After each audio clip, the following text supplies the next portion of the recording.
September the 1st, 1939. German troops thrust deep into Poland to win a swift and absolute victory. Barely 20 years earlier, their forefathers had also been on the march, but back into their homeland as a defeated army. In November 1918, after 4 years of World War I, Germany's Emperor, Kaiser Wilhelm II, had been forced to abdicate. His armies were being ground down by a remorseless offensive by British, French, and US troops. His people faced starvation. But already, a dangerous myth was taking root. The German generals and troops claimed that they hadn't been defeated in battle, but betrayed by their own cowardly politicians. Even so, at 11 in the morning on November the 11th, 1918, the 11th hour of the 11th day of the 11th month, World War I came to an end.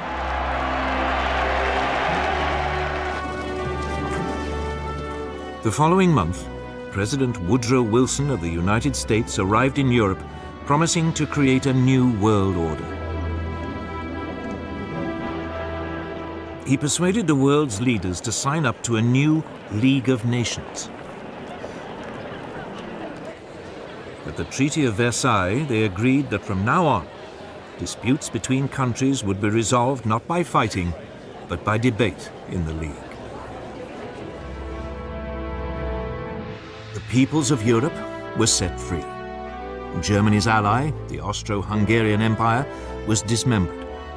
Out of it, new nations were created: Austria, Poland, Hungary, Czechoslovakia, Yugoslavia, Latvia, Lithuania, and Estonia. Germany itself was greatly reduced in size. But this process contained a time bomb. Not everyone celebrated the birth of countries like Czechoslovakia. Several of them contained substantial German minorities. One day, the desire to reunite the German peoples would come to haunt Europe. The war-torn German people also had one final indignity inflicted on them. They were forced to pay a massive £6.6 billion in reparations to France and Britain, something they could ill afford. And when he returned to America, Wilson's new world order immediately fell apart. The US Congress decided it could not risk being sucked into another war in Europe. It refused to join his league, and the US withdrew into isolationism. Germany was now a very different nation. It was still Europe's biggest country, but its militaristic monarchy had gone. It had become a democracy. But its government, the so-called Weimar Republic, was soon struck by a series of hammer blows. Street battles erupted between extreme right-wing nationalists and communists trying to start a revolution. Then, in 1923, the country was devastated by hyperinflation, which reached hundreds of % a month. Ordinary people's savings were wiped out. This was fertile ground for a new breed of rabble-rousing right-wing politicians. Among them, Adolf Hitler. Hitler had been born in Austria. He had fought bravely as a soldier in World War I and been awarded the Iron Cross. On returning to Germany, he settled in Munich, and his fiery oratory soon enabled him to seize control of the small National Socialist or Nazi Party.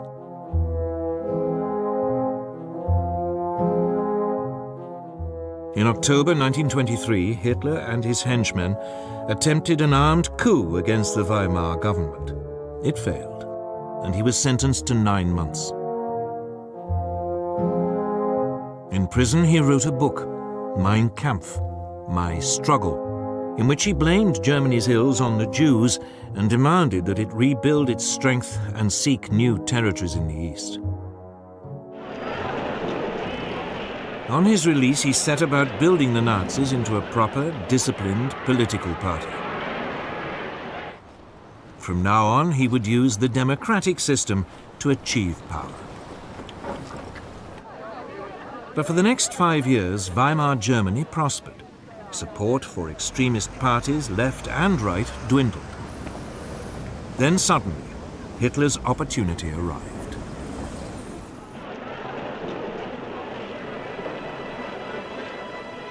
In October 1929, the US stock market crashed. Billions of dollars were lost, and an economic depression swept across the world. Unemployment in Germany soared to over 6 million.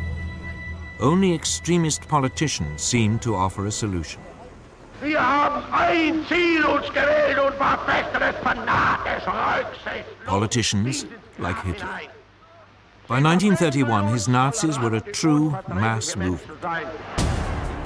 And they had their own brown-shirted thugs, the SA stormtroops, who numbered almost 3 million. In the 1932 elections, the Nazis became the largest party in Germany's parliament, the Reichstag. But Hitler refused to join a coalition, leaving parliament paralyzed. To break the impasse, President Hindenburg made him chancellor in January 1933, head of the government.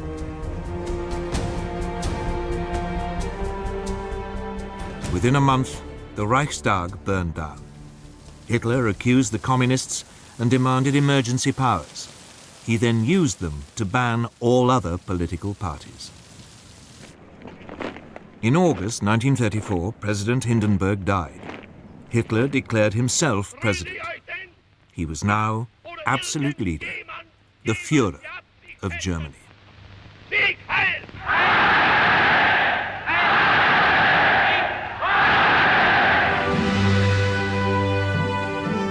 At first, there was little sign of what was to come. For the next 3 years, the Führer concentrated on rebuilding Germany's economy. He spent millions on public works, including the 5,000-mile Autobahn system, to soak up the unemployed. But in secret, Hitler was also spending lavishly on a huge rearmament program. Under the Versailles Treaty, the German army had been limited to 100,000 men. The country was forbidden to have an air force, tanks, or submarines. This small army was trebled in size. Then, in 1935, Hitler came out into the open. He unveiled a brand new air force, the Luftwaffe. It had 2,500 planes, far more than Britain or France. Unemployment plunged, and the Nazis became enormously popular. Now emboldened, the Führer made his first expansionist move. In 1935, he reoccupied the Saarland district on the French border, after it voted to return from League of Nations to German rule. A year later, he sent German troops into the Rhineland, part of Germany which had been demilitarized at Versailles. At the time, many felt that Hitler was only claiming back what was rightfully Germany's. Neither Britain nor France objected.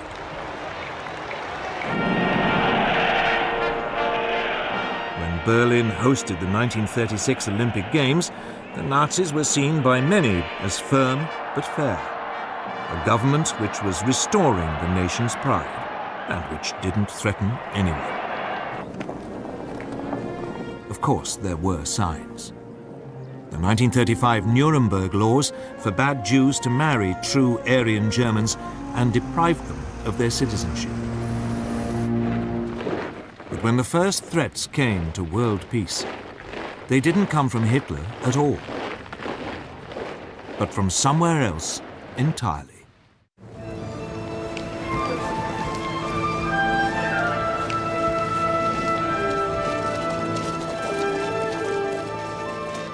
Japan, at the start of the 20th century, was already a military power. It had defeated Russia in a war in 1905, and it had fought alongside the Allies in World War I. After the war, Japan was an acknowledged world power, and it signed up to the League of Nations. But politically, it was a mess of contradictions. Nominally a democracy, the feudal tradition was still strong. Most Japanese revered their emperor as a living god and regarded him as their true leader. And the country faced major economic problems. Its population was exploding. And it had no natural resources to fuel its rapidly expanding industries. Its leaders needed solutions, and they saw them in Chinese Manchuria. Manchuria was a land of rich grain fields, with plenty of coal and minerals. It was a perfect target.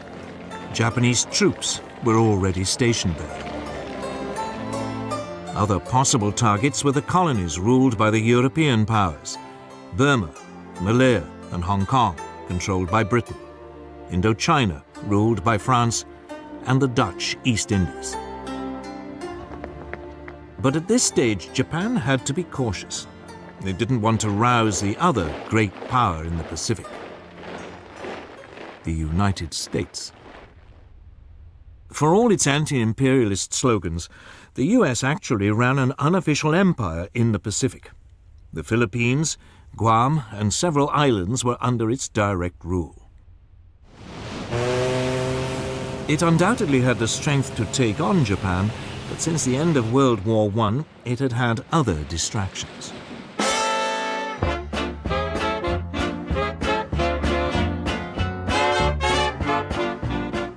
This was America's Jazz Age.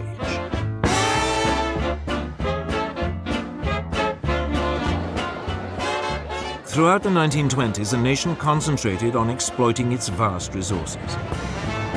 It was an economic boom that seemed without end. Fortunes were made both in industry and the stock markets. America seemed lost to the increasing pursuit of pleasure. With distractions like these, Japan's growing pains in the Pacific seemed very far away. America had slashed its army after World War I and agreed a naval reduction treaty with Britain, France, and Japan. This, in effect, handed naval superiority in the Pacific to the Japanese. And then came the Great Depression.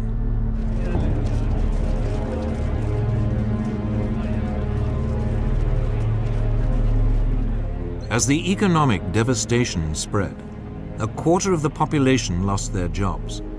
Tens of thousands were made homeless, living in shantytowns. Whereas before it had been distracted by pleasure, now America was distracted by pain. It was time for Japan to make her move.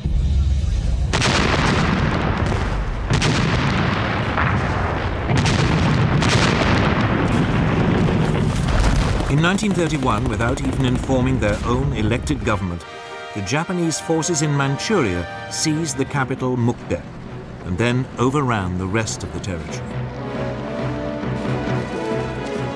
A puppet state, Manchukuo, was proclaimed under a puppet ruler. Henry Puyi, the last emperor of China, who had been deposed in 1911, was dragged out of retirement.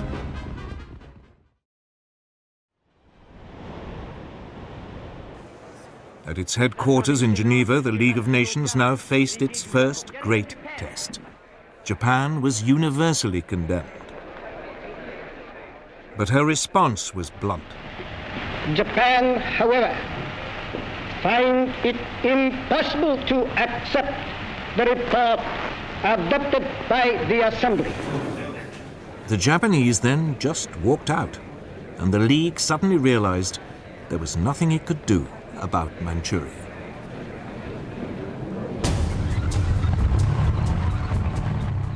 Japan was declared an international pariah, but it didn't care. Its leaders had turned their eyes to further conquests in China. These were easy pickings. China was in a state of chaos. The government of Generalissimo Chiang Kai-shek was locked in conflict with the Chinese Communist Party under Mao Zedong. There was civil war.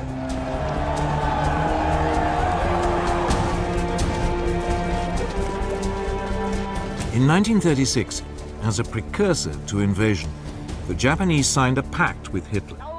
The aim was to guard against any attack by Soviet Russia were it to move on China. Then in July 1937, the Japanese provoked an incident with Chinese troops and invaded.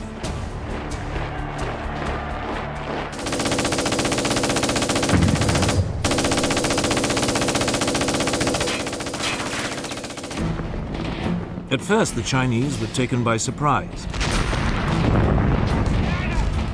But they soon fought back fiercely, the communists even joining the Kuomintang in a united front. The Japanese responded with amphibious landings. And by the end of 1937, they had overrun much of northern China and the coast.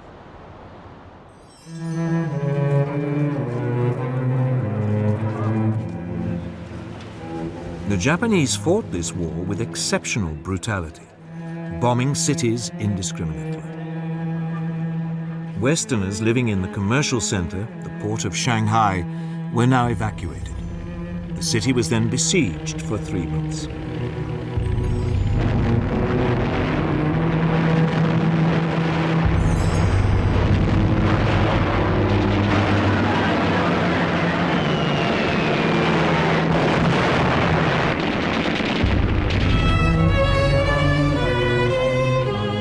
It suffered widespread damage, the Japanese forces showing no pity or concern for the native population. But it was after the capture of Nanking, then the Chinese capital, on December the 17th, 1937, that the Japanese forces really ran amok. Over 300,000 civilians are estimated to have been massacred during a 6-week orgy of rape and indiscriminate killing.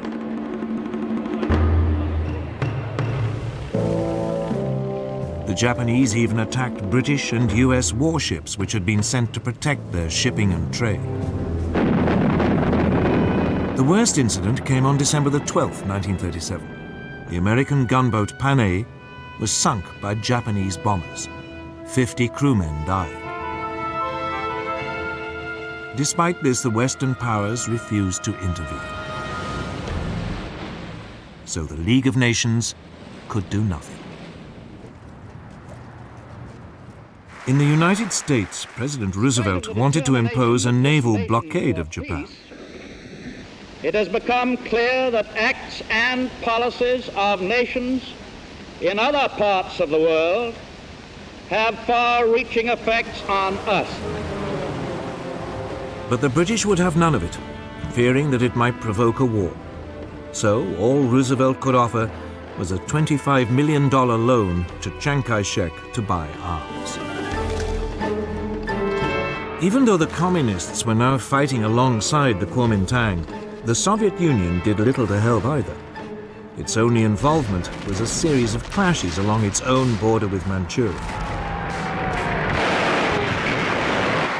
But China itself received nothing.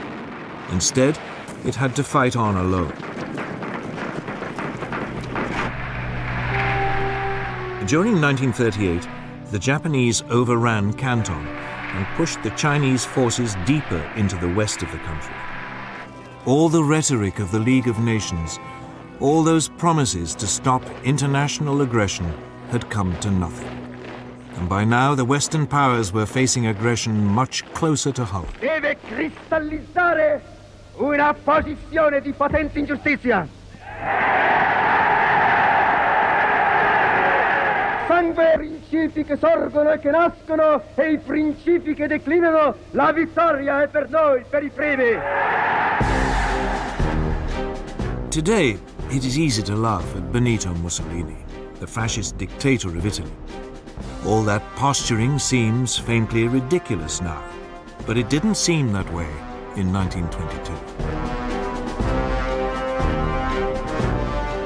Back then, Italy had seemed to be on the edge of anarchy. The country was riven by strikes and land seizures. The democratic government, just as in Germany, seemed powerless in the face of such unrest. So Benito Mussolini, a war veteran and a journalist, decided to take a stand. He organized a right-wing nationalist party, the Fascists. With the country paralyzed by a general strike in August 1922, Mussolini ordered his followers to march on Rome. Fearing a civil war, Italy's king, Victor Emmanuel, asked him to form a government. Si realizzassero le premesse necessarie e sufficienti per una collaborazione delle quattro grandi potenze occidentali, Mussolini swiftly stamped out any political opposition and assumed dictatorial powers. deve cristallizzare una posizione di potente ingiustizia. By 1928, his position seemed secure. Parliament was appointed rather than elected, and all power was firmly in the hands of the fascist Grand Council.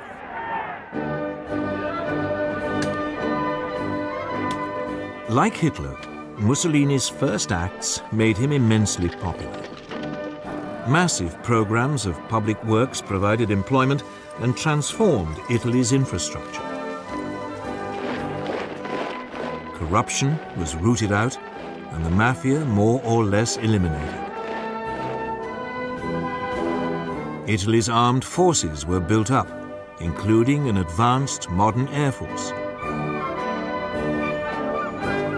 In the Mediterranean, Mussolini launched a powerful navy, bigger than the combined might of the British and French Mediterranean fleets.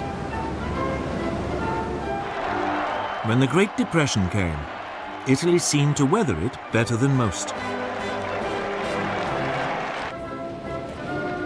Mussolini became a source of worldwide inspiration. Political leaders, not least Adolf Hitler in Germany, saw the fascist system as a role model, strong and purposeful, in contrast to the weakness of the democracies in Britain and France. But Mussolini wanted more than adulation. He wanted to recreate the Roman Empire. And he already had a target in mind for his first imperial land grab.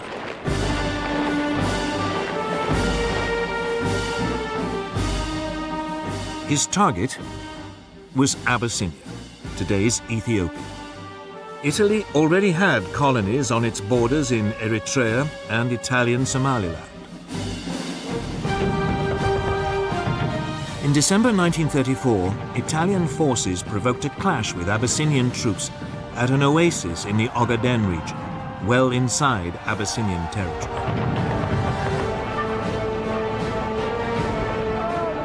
Mussolini then sent reinforcements to Eritrea and Italian Somaliland, demanding that Abyssinia pay reparations. The Emperor of Abyssinia, Haile Selassie, appealed in person to the League of Nations. He called on it to live up to its ideals. Here was a small nation under threat from another member of the League. This was the supreme test. But the League did nothing. Britain's Foreign Minister, Anthony Eden, at least tried to broker a peace deal, but Mussolini would have none of it. In early October 1935, the Italian army invaded from Eritrea and Italian Somaliland. The primitive Abyssinian forces stood little chance against a modern army equipped with artillery and tanks.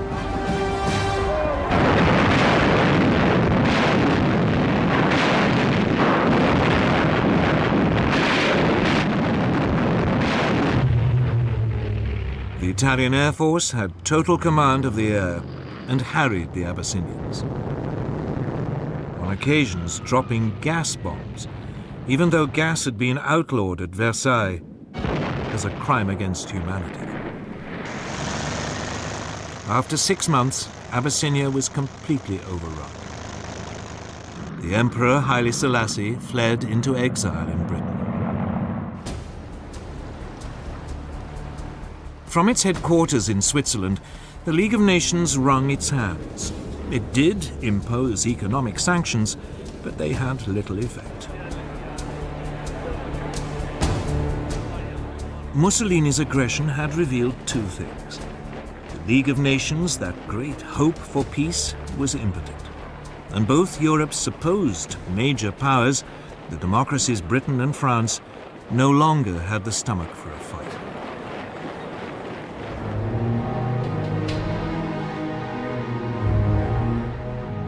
Both Britain and France had been shattered by World War I, and their economies had never really recovered.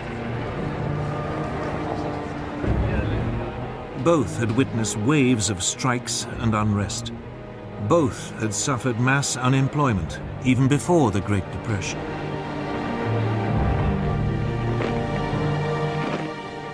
Both also faced the cost of controlling empires, now swollen by taking on Germany's former colonies and the Middle Eastern territories once run by the Turkish Ottoman Empire. And above all, both had been traumatized by the horrific casualties of World War I. A succession of British leaders, Lloyd George, Ramsay MacDonald, and above all Stanley Baldwin, all resolved to keep Britain out of future conflicts. Despite horrific casualties on the Western Front, Britain had ended World War I with a large and very effective conscript army. This was immediately run down to a small professional force designed to police its sprawling empire. And when the Great Depression struck, any ideas of modernizing the army were abandoned. It meant that Britain went into the run-up to war economically and militarily weak.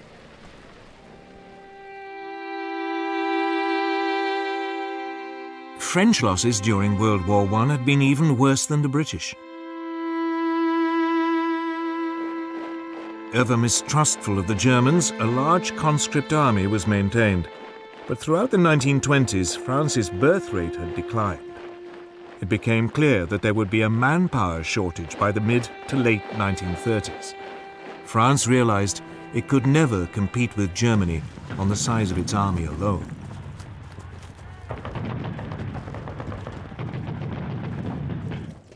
The solution was to adopt an entirely defensive mentality.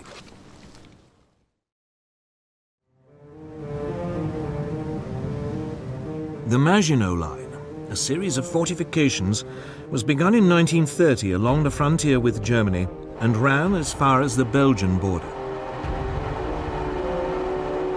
There, it theoretically linked up with fortifications planned by the Belgians. This new French military approach meant that France was only capable of waging a defensive war. It just did not have the ability to launch an attack on Italy, even if the British had had the troops to help. And of course, both countries knew that their navies in the Mediterranean were outnumbered by Mussolini's new fleet.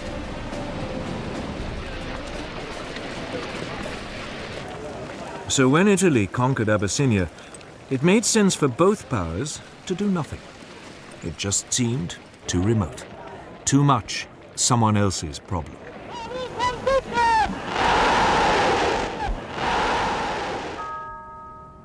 By now, they both had to deal with all the traumas of the Great Depression. That seemed so much more pressing. And above all, they were now faced with a military threat far closer to home. A resurgent and rearming Germany. And Germany's power, and that of Italy too, was soon about to be demonstrated in supporting the rise of another dictator in Spain.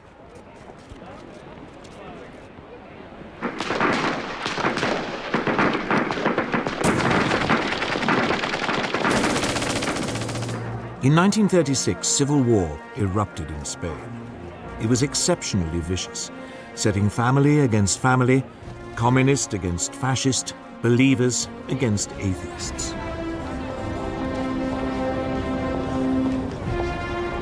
In 1931, a left-wing government had come to power determined to get rid of the centuries-old Spanish monarchy.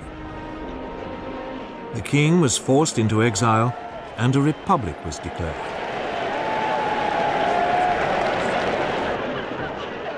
In February 1936, the parties of the left combined in a popular front to take on the forces of the right in a general election. The Popular Front won narrowly. Even though its reform program was modest, a wave of strikes and land seizures led the right to fear that a communist takeover was inevitable.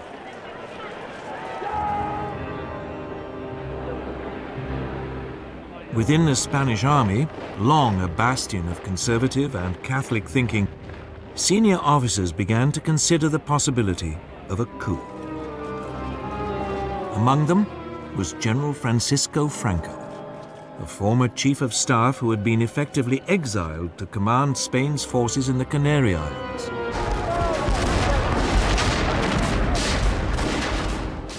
On July the 17th, 1936, the units of the army fighting guerrillas in Spain's colony in Morocco mutinied.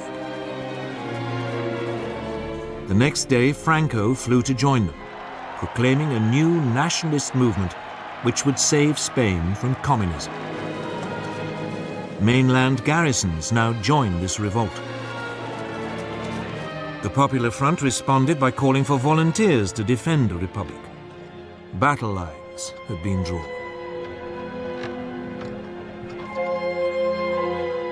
At first, Franco faced problems. He and his army were in North Africa, and he had to get across the Straits of Gibraltar back to Spain. So he turned to the one person he thought might help: Adolf Hitler.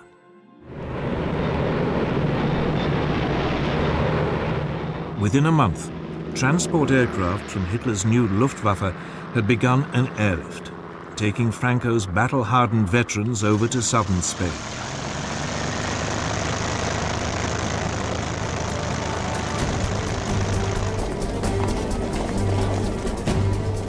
At this stage, the Republic still seemed to have the advantage.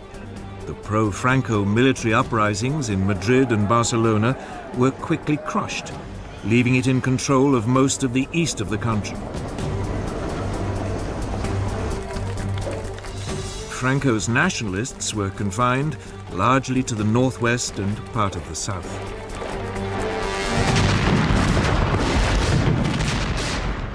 But the nationalist situation was transformed when Hitler and Mussolini started to pour in troops and weapons. The German dictator seized the opportunity to test his new equipment and expanding armed forces. The first panzer tanks were sent, along with some 12,000 troops. And the Luftwaffe deployed its Condor Legion, with its ultra-modern new bombers and fighters.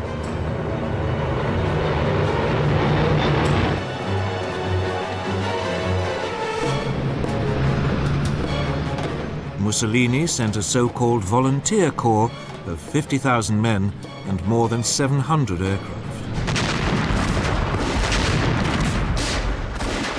In vain did the Republicans appeal to Britain, France, and the Soviet Union for help. But London and Paris were scared of setting off a European war. They declared a policy of non-intervention. Cynically, both Germany and Italy signed up to this. But when it became obvious that they were still sending arms to the nationalists, Joseph Stalin, the Soviet leader, announced that he would help the Republic. Stalin's worry was the rise of fascism in Germany. Hitler had made it abundantly clear that he believed communism to be Nazism's ultimate enemy. Stalin saw the Spanish conflict as a way of keeping Germany and Italy occupied while building up the Soviet Union's military strength. About 700 military advisors were sent, along with tanks and fighter aircraft. It was something, but no match for the support Franco had received. In fact, the largest source of outside help for the Republic didn't come from a country at all, but from volunteers, the international brigades. About 30,000 left-wing Americans, British, French, and Germans signed up to fight in Spain. With their new fascist support, the nationalists were able to open two fronts, one advancing towards Barcelona from the north, the other led by Franco, pushing up towards Madrid from the south. By the end of 1936, Madrid was enveloped on three sides and virtually under siege. The fighting was intense and often accompanied by appalling atrocities against civilians. The Republicans hunted down and murdered Roman Catholic priests. The nationalists slaughtered anyone accused of being communist. German and Italian air power was used indiscriminately against civilian targets. Madrid was heavily bombed. But the worst incident came in April 1937, when the Basque town of Guernica was virtually obliterated, with 6,000 civilian deaths. The area controlled by the Republic was steadily ground down. Its forces fought with great gallantry, but undertrained and under-equipped amateurs were no match for the professional soldiers led by Franco, or for the combined modern weaponry of Italy and Germany. As the war dragged on, the fighting around Madrid became a symbol of the left's determination not to be crushed by a fascist dictatorship. But behind the scenes, the Republican alliance was falling apart. The communists and socialists wanted to concentrate on winning a military victory. But the more idealistic anarchists and syndicalists saw the war as an opportunity for a mass revolution by the workers. These disagreements burst out into the open in May 1937. Fighting broke out in Barcelona between the anarchists and communists. It was a fatal weakening of the Republican cause. By the end of 1938, the nationalists had penned their enemy into a small enclave around Barcelona, and another stretching eastward from Madrid to the coast.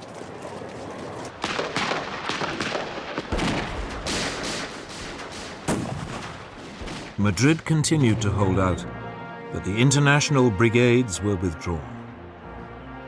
More and more nations began to recognize Franco's government as his forces closed in for the final assault on Madrid.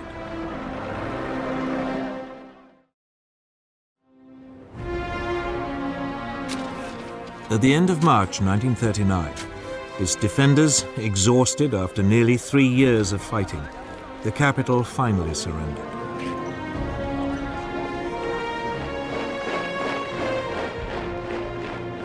A month later, Franco formally declared hostilities at an end.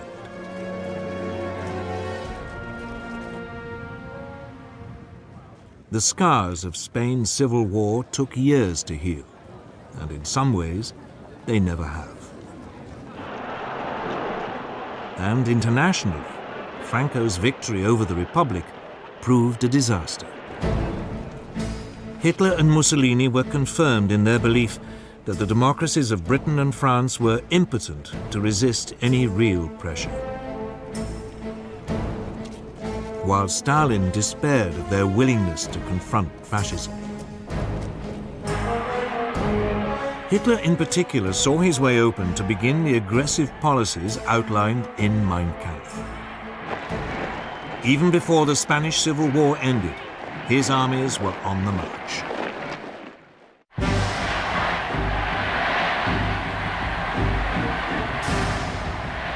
From the moment he became Chancellor of Germany on January the 30th, 1933, Hitler had begun to put his long-term ambitions into action. On February the 3rd, he told his top commanders that his ultimate aim was to conquer territory in the east and ruthlessly Germanize it. They were instructed to prepare for a massive expansion. Although Germany had been forbidden tanks, a secret treaty with the Soviet Union in 1923 had allowed the development of tank designs and experimentation with new mobile armored tactics. Energetic young German officers like Heinz Guderian read the theories of British thinkers like Basil Liddell Hart and Colonel John Fuller.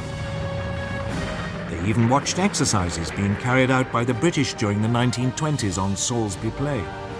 It was from these that they came up with the idea of fast-moving units combining tanks, artillery and infantry that could thrust fast and deep into enemy territory. Hitler adopted their ideas with enthusiasm. The new army was to have 3 panzer divisions. Similarly, the new Air Force, the Luftwaffe, under former World War I fighter ace Hermann Goering, had had a framework to build on. Throughout the years in which its Air Force was officially banned, Germany had kept up its design skills by building civilian machines, and gliding and flying clubs provided a reserve of potential aircraft. Hitler revealed the existence of the Luftwaffe in March 1935. He then announced that the army was to be increased to 300,000 men and conscription was reintroduced. Britain and France protested feebly at this flagrant breach of the Versailles Treaty. But soon they reluctantly and slowly began to rearm.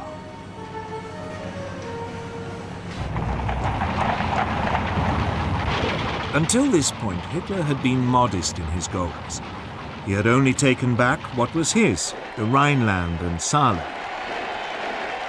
But now he had a grander target in mind, his homeland, Austria. In 1934, Austrian Nazis had attempted to seize power and unify the country with Germany. The Austrians, after all, spoke German, even if they had never been part of a German state. In February 1938, another Nazi plot was discovered. Austrian Chancellor Kurt von Schuschnigg protested to Hitler. Hitler responded by demanding that Austria stop mistreating the Austrian Nazis and unite with Germany.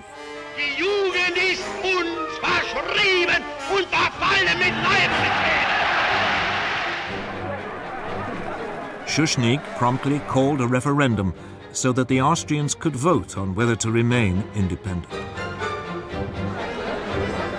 But on March the 12th, 1938, the eve of the referendum, Hitler, fearing that it might produce the wrong result, sent in his troops.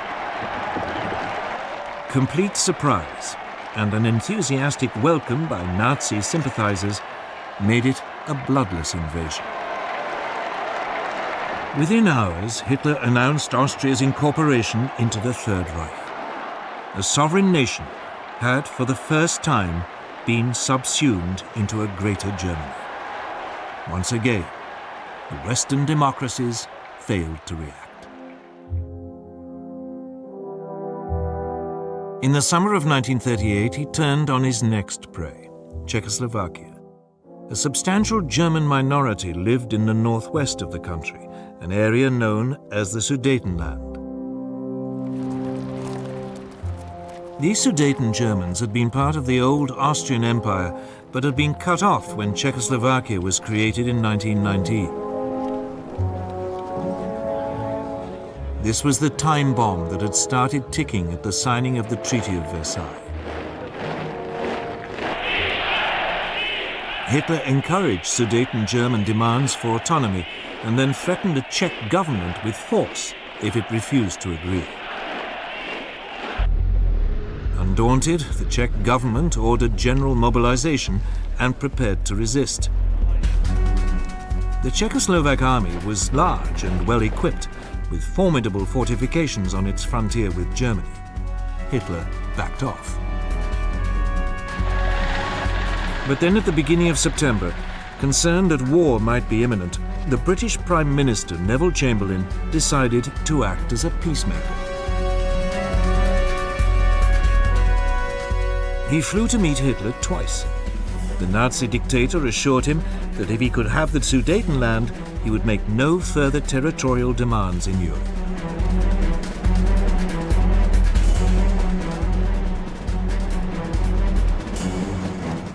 In Munich, on September the 29th, 1938, with Mussolini acting as mediator, France and Britain signed an agreement giving the Sudetenland to Germany in return for a formal declaration by Hitler that he had no more territorial ambitions. Chamberlain flew back to Britain waving the piece of paper which he claimed guarantees peace in our time. And so, on October the 1st, German troops occupied the Sudetenland and seized the Czech frontier fortifications. Hitler now began sizing up his next target, Poland. Eine große Nation muss dauernd zusehen, wie gegen Recht und vertragliche Bestimmungen Angehörige des Blutes. Again, the nominal cause was a German minority marooned as a result of the Versailles Treaty. Hitler demanded the return of the port of Danzig to German control, so that East Prussia could be linked up with the rest of Germany. The Poles refused, and Hitler hesitated. He was not quite ready for all-out war, and he had unfinished business with Czechoslovakia. In March 1939, the eastern part of the country, Slovakia, which was ethnically different to the Czech lands, appealed to Hitler for help in achieving greater independence.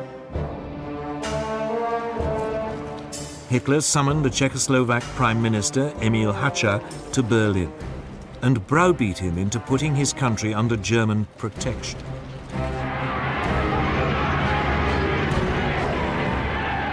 German troops now marched into the rest of Czechoslovakia, unopposed. Most of the country was annexed into the Reich. Slovakia was declared a protectorate. For the first time, Hitler had seized non-German-speaking territory. But again, there was only a feeble protest from Britain and France. At the end of March, he again repeated his demand that Poland give up Danzig.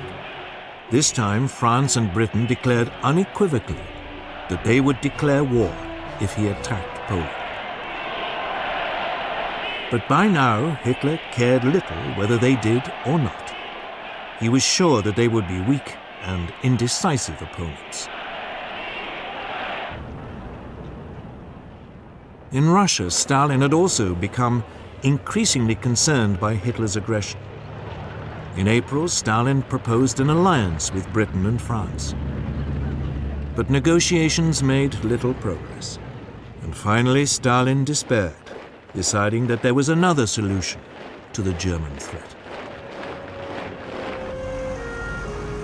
On August the 23rd, the Soviet Union and the Third Reich, who everyone had believed were sworn enemies, announced a non-aggression pact. The agreement secretly specified that Poland would be split between the two countries, and Stalin would have a free hand to take over Estonia, Latvia, and Lithuania. Now free from any Russian threat, Hitler ordered his armed forces to prepare for an immediate invasion. On the evening of August the 31st, the German Wehrmacht prepared for the assault. Its Führer had made the decision which would plunge the world into war.